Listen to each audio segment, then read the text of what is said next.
As we look a year on since the passing of Nathaniel Julius, we highlight the training that our police officers have that is geared towards their interaction with people with special needs. I'm joined by the president and co-founder of the Caitlyn Douman Foundation, Marcelle Caitlyn, acting executive director at the Center for the Study of Violence and Reconciliation, Annah Moyo, and Lesiba Thobakgale, spokesperson for the South African Police Union. Once again, we did reach out to the Ministry of Police, couldn't be with us on time for this conversation.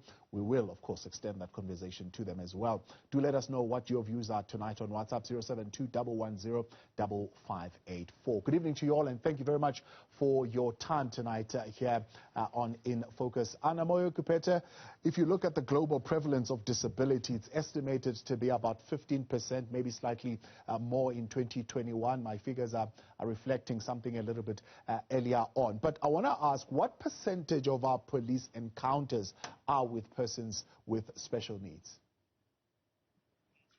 Thank you.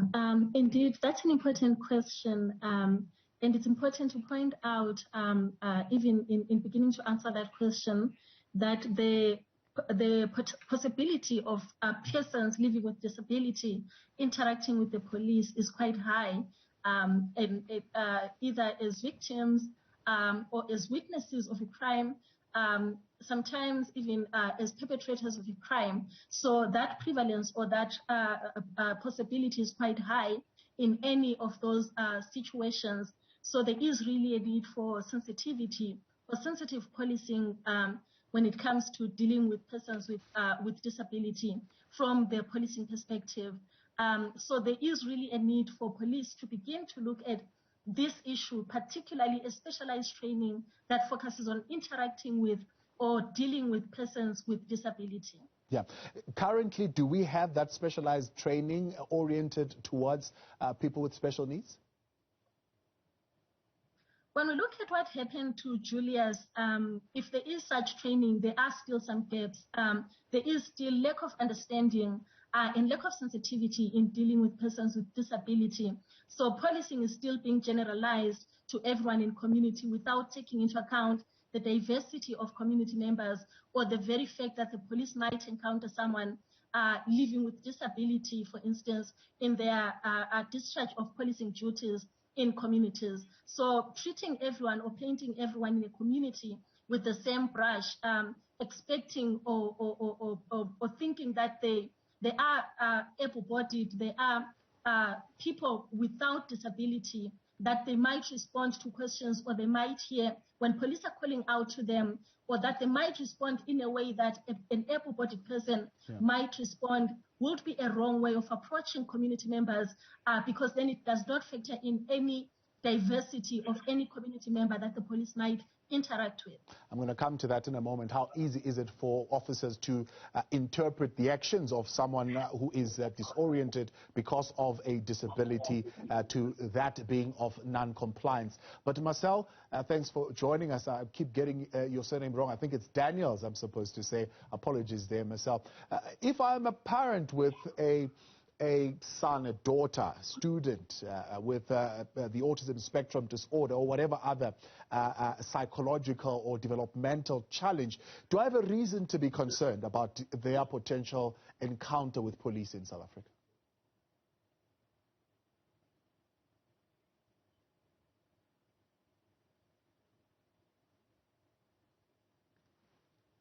Marcelle, I think you're muted there. If you can unmute for us.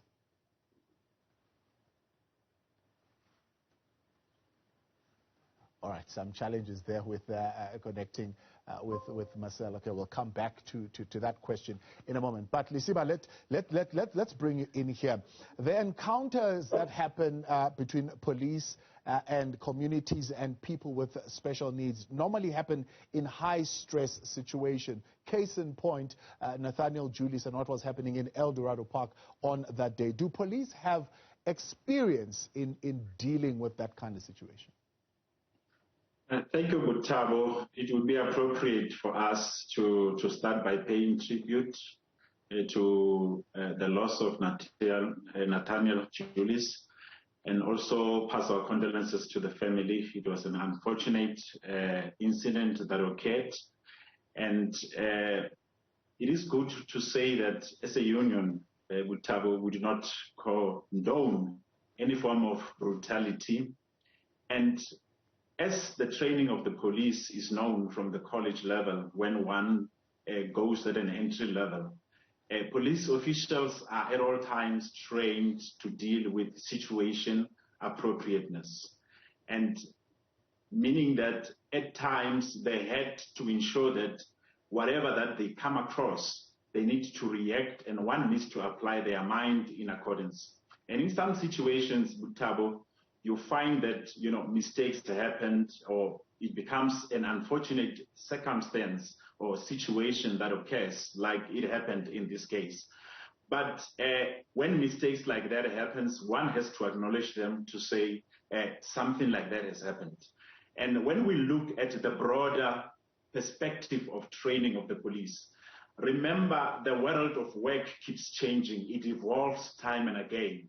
And that is where we as a union, we strongly believe that the training that our police officials have in terms of dealing with situation appropriateness, it needs to evolve, meaning that from time and again, there need to be even more levels of training that are given. And that is only guided, and we are relying, Thabo, on the panel of experts into Marikana, where we participated, in that panel of experts, because we also formed part of that process, whereby, Thabo, the issue of training, enhancement of training was raised in those recommendations. And when we look at what is also contained in that document, there's an example that is given that the police in England and also in Wales, they are trained in what we call the primary decision-making model, and which those recommendations of the panel of experts, it also goes to the very same thing whereby the national decision model training is being recommended to say our members, they should have that. Yeah. And also, when we are zooming deeper into that, Thabo, it is appropriate for us to say the work or the job that police officials are performing, it is a very, very sensitive, it is a very, very difficult job where one, within a split of a second, has to make a decision, has to apply their discretion on how do they react to that situation. Yeah. An example, Thabo, before you get into that example, I want to come back again, Lesiba, in a moment. Let's take a break. When we come back, I want to drill in a little bit on that situation appropriateness and some of the examples of the stressfulness of the job and the type of decisions that need to be made in that instant. Marcelle, we'll come back to you as well in a moment. Welcome back live tonight on In Focus, Newzroom Afrika, channel 405. Marcelle Daniels, Annah Moyo and Lesiba Thobakgale with us tonight in this conversation. Before the break, Lesiba, you're saying police are trained to respond in a situation appropriateness type of a response, and that is carried out throughout their training. And the question becomes, in this particular instance, do police, for example, understand the features of Down syndrome and related conditions to be able to respond in an appropriate manner to prevent a tragic event like the one that we saw happening with Nathaniel Julius? In other words, are police covered as far as that is concerned, typically to understand and see a person who is suffering from a particular spectrum of mental illness and know how to respond? Thabo, in answering that, remember, police officials are part of the society, they are part of the community. And even police officials themselves, within our families, we do have people who suffer from different types of conditions. So police officials, as part of society, they are aware, they really know, in terms of dealing with different sorts of people or different sorts of conditions. And as we were explaining the issue of situation appropriateness, police officials, in most cases, they find themselves, I was making an example in relation to where one is pointed with a firearm and where there is not even a moment where one can really look and assess to say, this person who's pointing me with a firearm or pointing somebody else with a firearm, is that a real firearm? Is that a toy firearm or whatsoever? And then within that split of a second, the action that one has to take, they need to apply their discretion in terms of how do they contain that situation. But to answer your question in terms of police officials having training, we strongly believe that training from time and again can be enhanced. We cannot say police officials are trained, they are enough, they don't need anymore, because when the world of work keeps evolving, training as well, it goes with that. But training doesn't go alone with Thabo. It goes with leadership. Leadership which can also ensure that our police officials, they get the clear support that they need when they serve our communities. Because we need to remember appropriately that our police officials, they are not there to serve themselves, but they are there to serve our communities. And as they serve our communities, they ensure that they serve everyone. They serve even those who have special conditions that they are living with. And in most cases, you'll find that maybe a family is struggling with somebody who has maybe a mental condition, and they need the police to come and assist. Right. And when they go there, the police, they have to apply. I want to come back, and I'll bring in Marcelle in a moment, but I'll come back and I want to talk about that inadequate training and what is the impact of that in particular in the police carrying out their work. Marcelle, I think you can hear me now. Let's bring you in here. I was asking the question, as a parent with a son, a daughter, a student with whatever spectrum of psychological or developmental challenges, do I have a reason to be concerned about their potential interaction with the police professionals in the country? Thank you for this opportunity, Thabo. As I was saying earlier, it was that I would say yes. In the beginning, we would have the concern as parents. However, there have been changes that have been put into place within SAPS, and I think that, you know, as Lesiba said just now, is that every day we are evolving, and all our jobs, irrespective of which occupation we have, that we evolve within those positions and within organizations. So the world is changing constantly, and we have to we need to evolve together with change. And obviously with Nathaniel Julius's incident, I think SAPS had realized that change needs to come within the organization as soon as possible. So I do know that certain steps have been taken to rectify them and also to assist them with evolving within their positions as our police authorities. Yeah. Highlight some of the steps for us that have been implemented. For example, Marcelle, I know that there is what is called crisis intervention training in policing, which is where, I suppose, it falls under the umbrella of addressing things like mental illness and substance abuse. Is that type of training helpful? Is that type of training being enhanced? That type of training is being enhanced, yes. And the other thing that they are busy with is, I know that, for instance, I'm going to speak on a community level. I'm speaking from Eldorado Park perspective, is that I'm aware of the fact that they have sent their SAPS officers for sign language. So these, you know, within our VEC center, they actually have trained people who does speak sign language and that can communicate with the deaf, for instance. Within Eldorado Park itself, the Caitlyn Douman Foundation has partnered with SAPS and have been putting certain programs into place so that we can give them the training they require for identifying children with different disabilities and also being able to communicate with them. Yeah, and what do you find is the main obstacle to that particular situation, being able to identify someone with a special need? Look, it's just basically education, the disability education and awareness. I think that is the biggest obstacle we have because, look, SAPS is obviously inundated with a whole lot of day-to-day duties. and then still having the challenges of having to speak to different people with different forms of disabilities as well. So we need to educate our police officers so that they can assist the community at large. Right. Anna, how easy is it, I was going to say, for officers to interpret the actions of a disoriented person with autism or Down syndrome or whatever other complication it could be, and read that as non-compliance? I'll play the devil's advocate here, Thabo.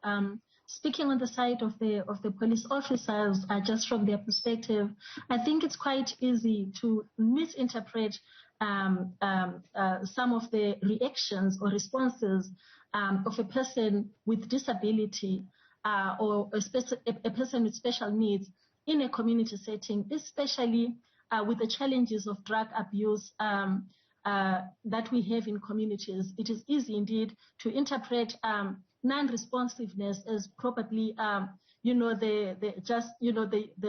the youth just deciding to ignore an order or a command from a police officer to respond in a certain way, or just trying to evade arrest. It is also easy, especially within the perspective of alcohol abuse as well, and just the drinking that many youths, for instance, embark on, or some of the drinking activities that the youth, for instance, are caught up in communities. And when someone is in a drunken state, it's almost impossible to respond to some of the issued commands, even by a police officer. So it's really easy for that kind of mistake or that kind of misinterpretation to happen. But also at the same time, coming back to what is expected from an officer of the law within that situation, I think police, given their mandate to promote law and order in communities, it's important that they are more diligent and also vigilant in their responses and their actions in communities. So investigations should always precede the arrest or any action from the side of the police before they can actually assume or take a decision that can have life-altering and life-threatening impacts in the long run. Okay, we'll come back in a moment with just that point. Annah Moyo there, Lesiba Thobakgale and Marcelle Daniels with us when we come back. On In Focus now on Newzroom Afrika, channel 405.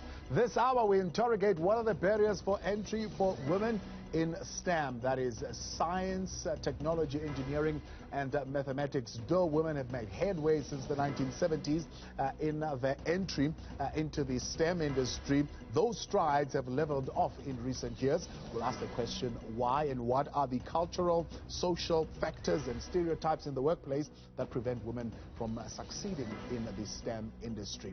Plus, we wrap up our tonight conversation on the training of police officers to deal with people with special needs. Our panel still standing by to talk to us this hour. First, though, a look at what's leading right now in the news. Northwest Finance MEC Mutlalipula Rosho has been sworn in as the acting premier. Now, the governing ANC says it will approach the Electoral Court to apply for an order to reopen registrations for the upcoming local government elections. And today marks exactly a year since Eldorado Park teenager Nathaniel Julius was allegedly gunned down by police, with his family still seeking justice.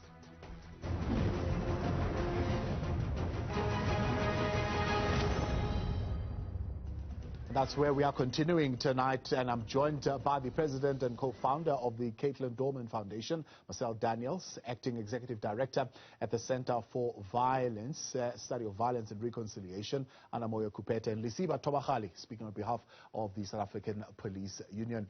Lesiba, you mentioned earlier on that, of course, there is training, however, be it a changing environment, and therefore that training clearly needing to be upgraded to an extent. And before the break, Annah Moyo mentions the question of investigation before acting. And I can't help but take you back to that documentary where Bridget Harris says all they needed to do was to ask one of the members of the community who that young boy was. Why did they not ask first? Why was investigation not done first, but rather a reaction with a live ammunition? Butabo, from our side, the merits of each case are different. And in this case, this matter is sub judice, meaning that there are processes that are running on it, and we wouldn't wish to comment further because, there are court processes and even internal processes that are related specifically to that matter. But on a general perspective, police officials, they at all times ensure that they gather facts around issues or situations that they happen to come across. And as and when that happens, the issue of discretion and even the situation appropriateness, which we keep referring to, because we know that that forms the crux of the decision making, it comes into play. And we also stand on the issue to say that the leadership, when we speak of training, the leadership, it is also important because the leadership will also ensure, when there's proper leadership, it will ensure that members are fully capacitated. And also this capacitation, it doesn't help if we speak to training, whereas we don't have enough manpower to train in order to ensure that those services are rendered appropriately, and then service delivery, it is not compromised in any way. So leadership plays that role in order to ensure that the necessary training is afforded to our members out there, and also to ensure that there is even more of the members who are there to render these services, so that members don't find themselves, outstretched and so on. So all those issues, an example, Gutabo, you would remember, it boils back to even the issue of leadership, which we are referring to. As we remember, on Monday, there was this panic that was caused, and that panic at the end of the day, it did not even go anywhere. So this shows clearly that even the issues that we were referring to in terms of the leadership, which we want to see in order to avoid situations like this, even the same ones that we refer to the crime intelligence and so on, because if they knew that indeed this thing was a hoax, the resources wouldn't have been channeled there. So we are saying that the leadership plays a role, as much as we speak to training, to enhance the training that police officials need. But we need proper leadership that can come into play to say that before we could even train you further, but let us ensure that you've got more members to assist you with these responsibilities that you are carrying. And we train everyone in order to align ourselves with the evolving world of work. Yeah.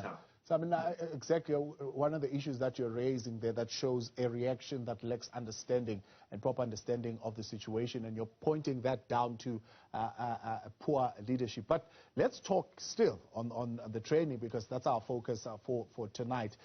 Right? If you are in a high stress situation, that's the encounter. The general perception from communities are that police are not trained in de-escalation or even non-escalation strategies and tactics in a situation. Instead, if you look at what happened in El Dorado Park, most of it actually escalated the situation. At some point, you saw even one homeowner, resident there, saying, they are shooting at my house for no reason. And what I'm going to do now, I'm going to go get my gun and I'm going to shoot back at them. That is a clear indication of escalation rather than de-escalation of the situation. Gutabo, like we said, every situation and every case has its own merits. And the police officials, they have got a responsibility that they are carrying to ensure that they act within the ambit of the law at all times, because that is what the Constitution of the Republic of South Africa requires from them. And even the Criminal Procedure Act, it demands that from police officials. And at all times, one needs to ensure that they abide with the law. And wherever there is a situation where one did not follow the law, did not abide in terms of the responsibilities that are there on them, then, proper investigations, it should follow thereof. But as a union, we are encouraging our members and even our communities out there that the disjuncture that is there between our communities and also even the police, in most cases, you'll find that there are issues of service delivery which comes from the government. side. And then police officials, they have to come in there when things are out of order at that time. They have to contain the situation. So we wish to encourage our communities to say, communities and police officials, even under difficult circumstances, we need to ensure that we work together where there is a need to have a dialogue, even with police officials, because we believe that police officials, those who come from POP, when they attend to such situations, where dialogue is needed, a dialogue has to ensue. Yeah. Instead of, having to be reactional and deal with other things, but to talk, to have a dialogue amongst community leaders. So are you saying the main obstacle from your point of view is the breakdown in communication? Like we said, Gustavo, that police officials, they find themselves, and this one is the reality, Gustavo, they find themselves under situations where they have to come and cool down or put off the fire that has been caused by somebody else, not police officials. And when they come there, in most cases, they find themselves whereby the situation has already escalated. Yeah. But are they equipped to come into that situation with communication skills to de-escalate or even non-escalate the situation? When we see most of the videos that are related to service delivery protests that we've seen out there, Gustavo, you would see in most cases, before there could be anything, there are attempts that are made to have communication to say, okay, this is how we wish to contain this situation. And some situations, they differ from one another. Some you would wish, our police officials would wish to have a dialogue with them to say, how can we resolve this issue instead of burning tires and so on? How can we try to resolve? So each case has its own merits. Each situation differs from time and again. And our police officials, yes, to confirm that they do try their level best in order to keep communication amongst all of those situations. But situations, they differ. That one, we cannot run away from that fact. All right. Let's take a WhatsApp message coming through from Kagiso tonight, listening to this conversation. Kagiso in El Dorado Park saying, we hope the case of Nathaniel Julius will not be what is so prevalent in the justice system today, that of justice delay, which will result in justice denied. Let's take another one. And we'll wrap up the conversation.